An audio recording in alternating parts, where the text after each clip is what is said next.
You don't have to do all those things to go to different locations just to feel God. The whole point of Jesus dying for us and taking that punishment is, well, obviously, one, there's separation. There's the division from sinners to saints, right? I guess you can say. But also a huge change. It's like, okay, we used to have religion over everything, and it was like, no, it's not religion, it's relationship, and that's a huge part of it. So if you want to ask for forgiveness, truly mean it with your heart. Don't take abuse to it. You can't do sin, and then you can't serve two masters.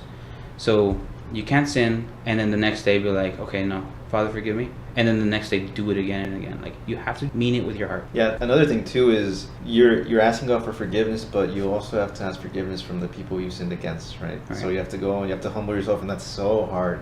And I've done it before when I get into fights with my siblings or whatever. I have to go and say, you know what, that's on me. I did bad. I'm sorry. Can you please forgive me? And my siblings, of course, are always going to say yes, right? Because they're my siblings. And I'm going to do the same thing for them, right? Every time they apologize, I'm like, yeah, dude, it's fine. You're like, I don't know about this time. Actually, talk to me. No, but yeah, that's part of it. It's really hard because you're like, am I actually wrong? Or in some cases, it's very clear that you're wrong. But just because of your pride, you don't want to do it. Yeah. You know, like I get in an argument with my sisters or something like that, and I don't want to be the one to go and say, you know what, that was my fault. I'm sorry. I'm sorry for starting this argument with you. I'm sorry for causing the fight. Sometimes I think I'm right. I'm like, I don't have to apologize. But you know, if even if you were right about what happened, you can say, you know what, I'm sorry for fighting with you. Like, I do mean what I said. Like, I meant when I said this, and this, you shouldn't do this. But I'm sorry for causing a fight. I didn't mean to cause a fight with you. I didn't mean to start yelling at you. That's on me. I shouldn't have done that. You know, because you can still correct someone and be wrong because of the way you did it. Like, let's say you did something to me, right? Yeah. And I go up to you and I start yelling at you, like, why would you do that to me? I don't know why. Instead of being like, Eric, like, that hurt me. You know, that was what you did against me was wrong. Yeah. And that gives you an opening to be like, wow, you know what, maybe I really did mess up. I'm sorry, David, instead of saying, who is this guy yelling at me? Well, when that does happen, because, I thought you were going to say something else. I thought you were going to say, I was going to be like, yeah, you should be, after you said, I apologize. Oh, because that can happen. Yeah. And that's when pride would really not come you out. And you really got to fight that. I thought that's what you were going to say. But that's another thing. It's like, man, like, and then a lot of people, I think that's when the enemy strikes. It's like right there, and that, especially right there, where you are saying, opening your heart and being like, you know what, I'm sorry, right? The enemy comes in and be like, how dare you? You know, like, how dare he say that to you or whatever, and like, how dare he didn't accept it? So then, multiple times, you see it in movies, like, they would just be like, screw you, or whatever, like, they go off, you know? But yeah, that's definitely part of that. It's just like, you gotta know the enemy. And that is the biggest takeaway when it comes to, I guess, after, you know, the gospel and all that stuff. It's like, you gotta know his plan, the enemy's plans, and the way they trick you, the way they attack you.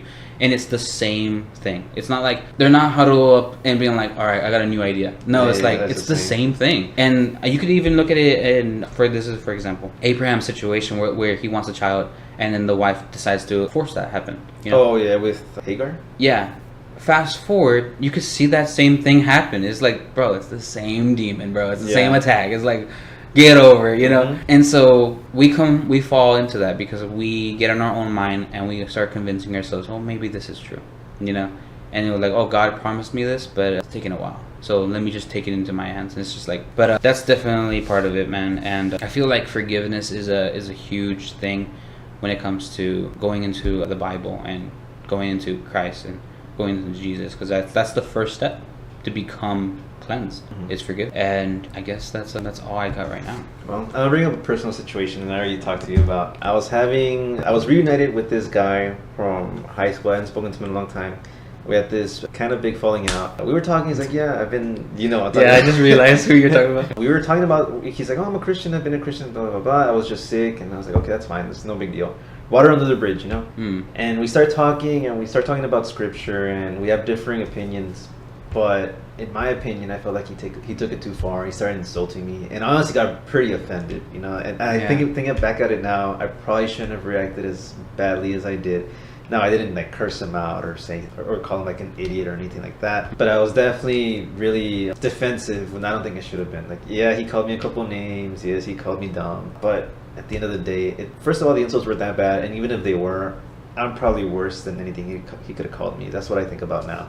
Like, yes, I've been stupid. Yes, I've done way worse than what you're accusing me of doing. I don't think I'm doing it now, but that's something from the past that has happened. It might even happen again in the future, so maybe I shouldn't have been as offended. Yeah. Ultimately, because there was no peace there, I did have to say, you know what, that's enough. I don't hate this guy. I have no bad feelings for him.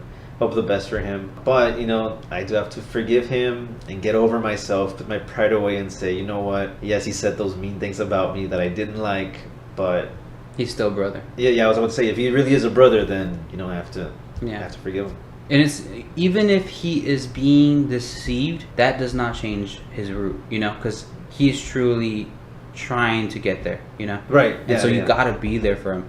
That actually ties into mine, but before I get into that, I'm gonna finish with yours. But like, that's actually a huge takeaway, is like, we had mixed opinions of this. No one is born evil. No one wakes up and goes, yeah, I'm gonna destroy the whole world. Like, we are being deceived, and God won't spend time creating you just for no reason, and so that's part of it. It's like, someone comes up to you like, hey, I'm a Christian, and then immediately starts messing up, or displaying that their perception of what they know is wrong. That doesn't give you the chance to be too proud of your relationship, and that actually comes out in the Bible a lot. But you can't be too proud. I think it's in Romans. And it's just like, you have to guide them, and you had to help them out. And you can't just be like, oh, you're barely in those phases, good luck, and brush them off, because like, they're in need and they're being attacked, And you know what? I should have probably thought of that too, because after I was first converted, I was in cage stage, dude. Everything is a sin. I don't want to do anything. Get away from me. Yeah. Don't you know? I should have known better at that point to say, hey, you know what? I think I went through the same thing, and I should probably show this guy some mercy, show him some compassion. That I don't know how long he's been a Christian for, but wasn't it really soon though? Like, really recent? No, he said during that conversation, right? He told me that he'd been a Christian, even when we had our falling out. Oh, okay. He told me he had been a Christian, which was like 5 years. I didn't know he was less. a Christian before that. Yeah, well, it could have been he was secluded. I guess he's more practicing now, right? Kind of.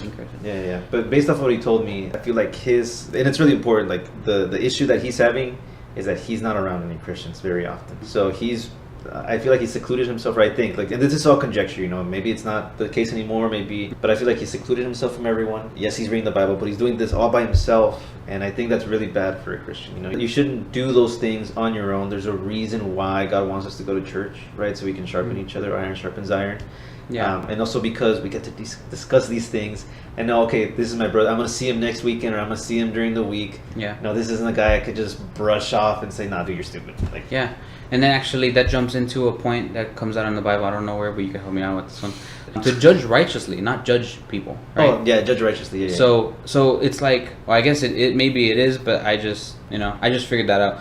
But to judge righteously is so different. So on a Christian's perspective, if you want to be judgmental, you must judge righteously. You shouldn't be like, I can't believe you call yourself a Christian, you're vaping, or you're doing this, or you're doing drugs, or you're blah blah blah. It's the other way around. It's like, hey, before you do that, just remember that's a sin, and that's way different.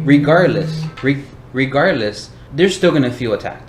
Because that's just, I mean, that's like I said, it goes back to what I told you. Like, if you did something to me and I tell you, Eric, I can't believe you did that to me. You suck, blah blah blah. And with this guy, I definitely have to apologize to him too, because it's not like I acted in the most saintly way either. Even though with him, I might have called him dumb too, or said, no, dude, you're being dumb. Maybe I shouldn't have done that, and also have been so upset about it afterwards, because I was like, man, I thought this guy was here, he's a brother, like, yes, another Christian friend, yeah, like, we got this, and then it just like, whoa, dude. I think that happened for a reason. I don't think it was just like coincidental. I think God was just like, David, I want you to learn something from this, and put this in front of you. Yeah.